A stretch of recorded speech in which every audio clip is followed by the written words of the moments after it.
Installing unavailable libraries in Linux.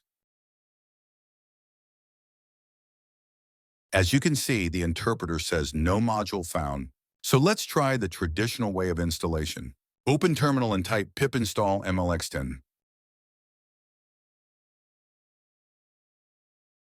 Here's the warning.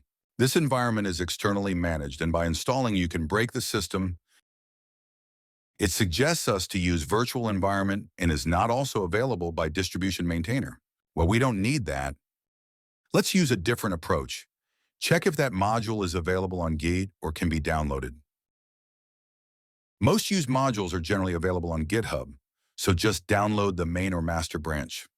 After downloading, extract it where your code is located. The extracted should look like this.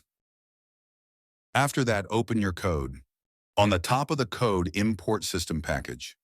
Then load the module from the folder and give path of the folder.